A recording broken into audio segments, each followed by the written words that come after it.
Welcome to the first audio version of Cochise County Clarion. First article by Richard Barr. Iowa pig farmers? The editorial the Herald ran in their January 28th issue by Dexter Oliver is one of the most disgusting and divisive pieces of outlandish opinion that I've ever seen. Its title begins, Pig Farmers, and it immediately opens by portraying the state of Iowa as a bunch of pig farmers that spend too much time downwind of their pigs and openly declare their desire to live under a dictatorship.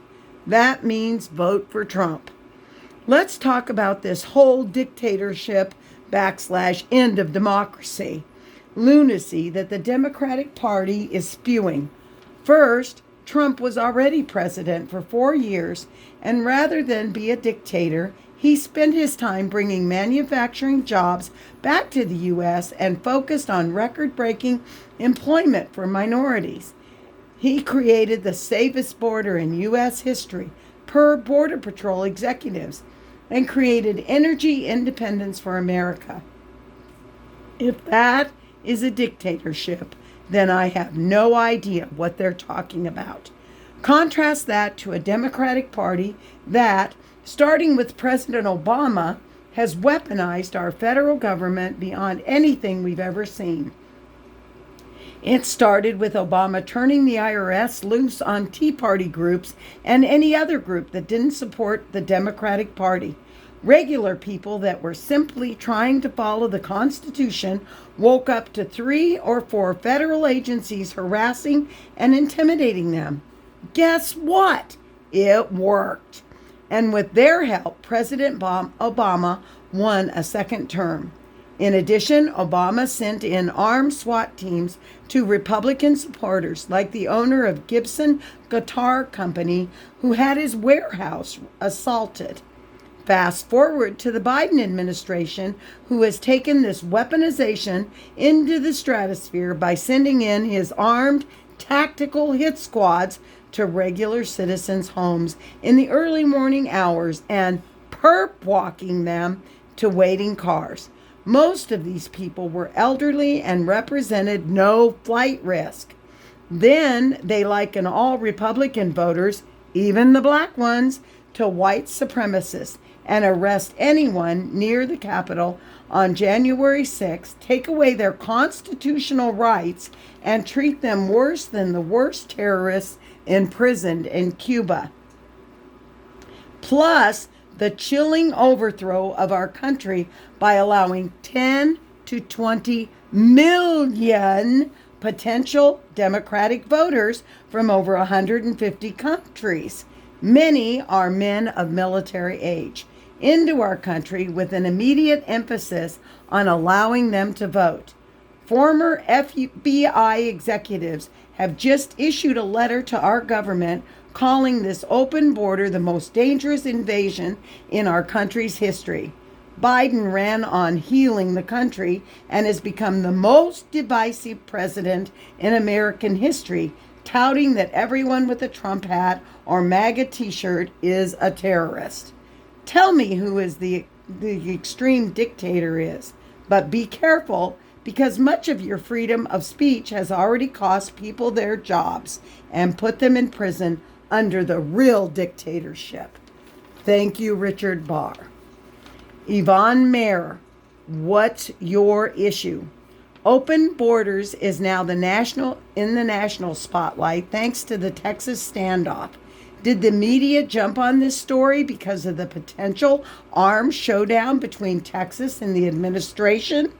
It backfired, showing the administration that Texas has the support of half of U.S. governors, many of whom have sent their National Guard troops to support Texas at the border. National attention has been centered on Texas and the out-of-control border, with a majority now seeing the huge issue of a threat by illegal and the government. It is now the number one issue throughout the country. Inflation in all areas of our economy has affected all but the super rich, giving up energy independence and allowing fuel prices to rise began the inflationary debacle.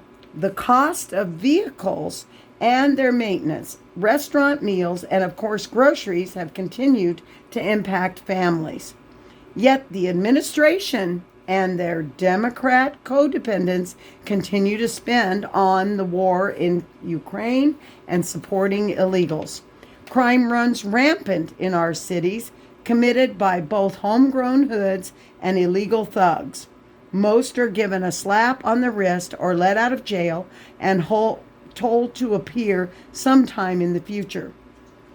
That's the only part of the crime wave we are seeing. The bigger picture includes our government officials, both elected and appointed.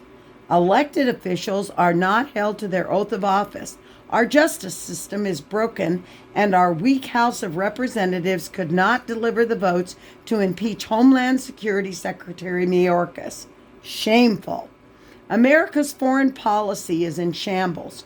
From the shameful withdrawal from Afghanistan, leaving behind all our weapons, and no charge of treason for Biden or General Milley, the administration has shown weakness, making our country the target of hostile foreign powers and terrorists.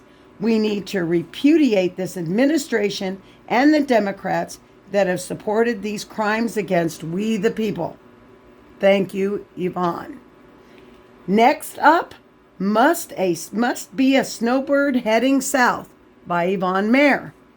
Katie Hobbs, who's she? Will have a discussion on topics related to the Southern Arizona on Tuesday, February 13th at 5:30 p.m. at the Buena Performing Arts Center. Just so you know, the Chamber of Commerce is sponsoring the event along with the Herald Review, SSVEC, Cox Communications, and Canyon Vista Medical Center. We the people will meet at the corner of Charleston and North Julio Cesar Avenue at 4:30 p.m. on that day with signs and flags. We hope to see everyone there. In conclusion, is your neighbor a rhino? Protect yourself. Place a Trump sign in your yard.